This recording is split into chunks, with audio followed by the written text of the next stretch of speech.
Hello everyone, I am Dharti Makwana from the Department of English, Maharaja Krishna Kumar, Bhavnagar University. So today I am going to present about The Birthday Party as a modern play by Harold Pinter. So let's see.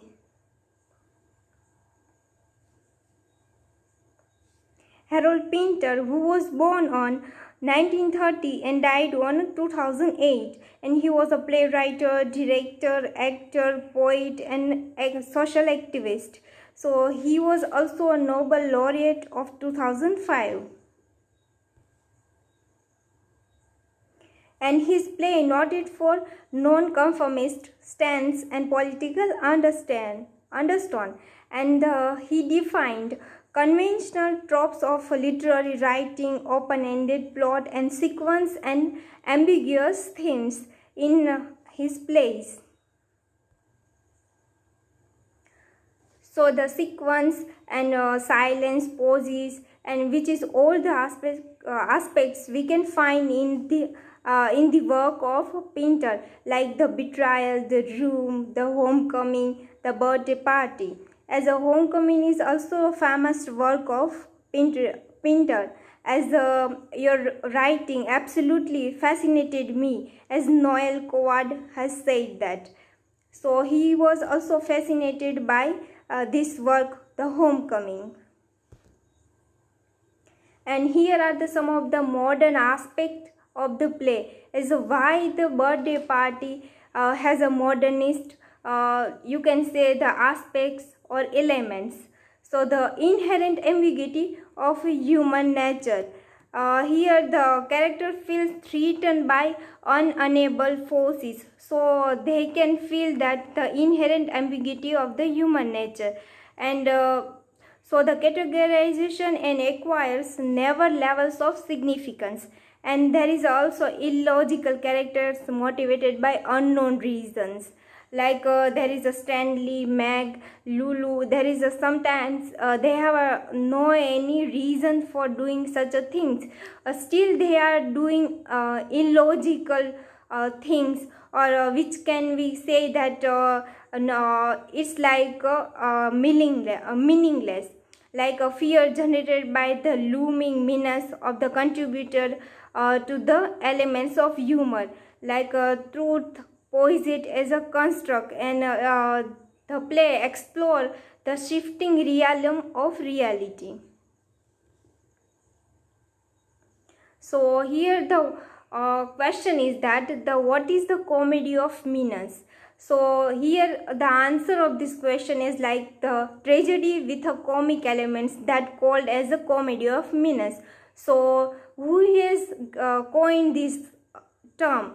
So the Irving Coward, who has coined this term, as the fear generated by the looming menace, and as this aspect we can find in the birthday party. So some of the major dramatists who is associated with this kind of a genre is like Harold Pinter, David Campton, Nigel Dennis, and N.F. Simpson. These all are the dramatists who is associated with it, and also he has used in their works.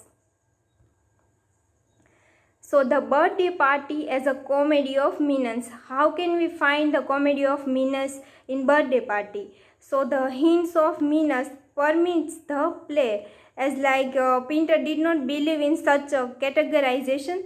Still the Stanley conservations rife with the veiled threats and impending danger.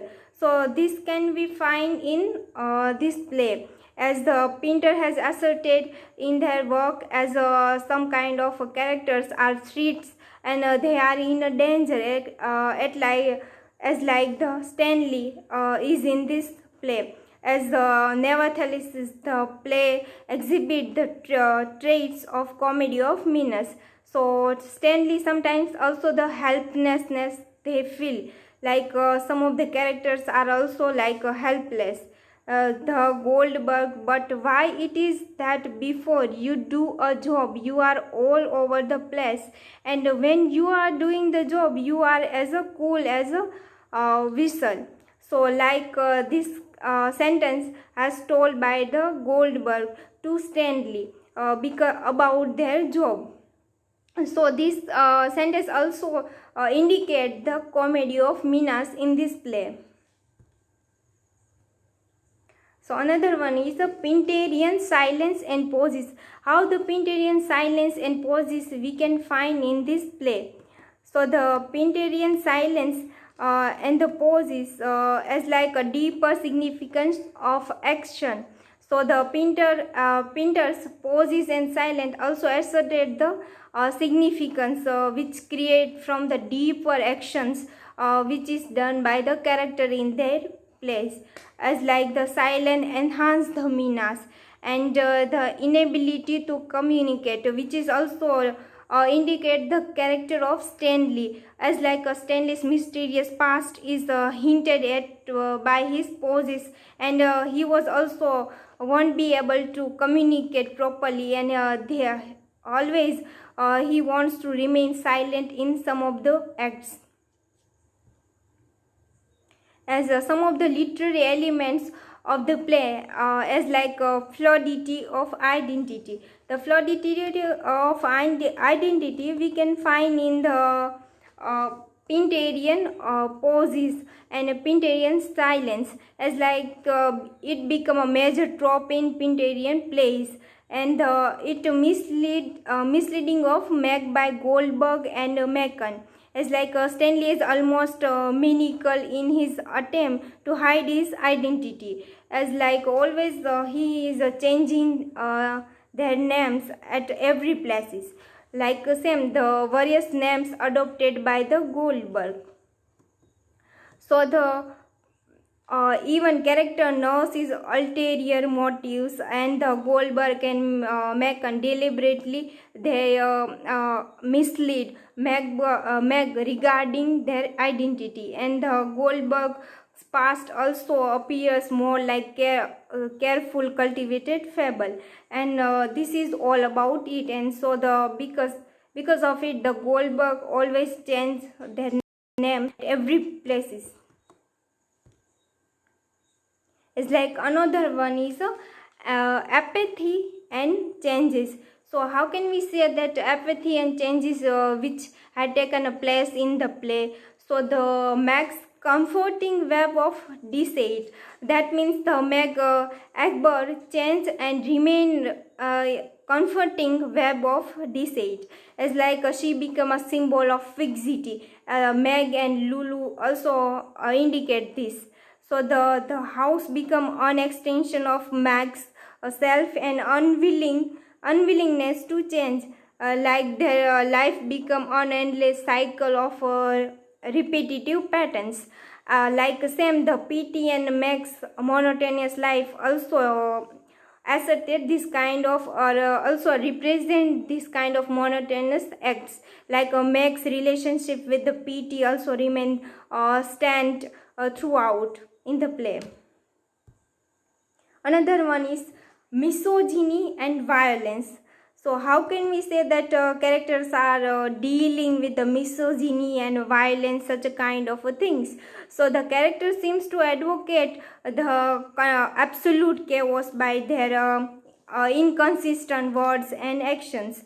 Like same the Max is presented as a slightly delusion and the lack of coherence in the stories of Stanley and Goldberg.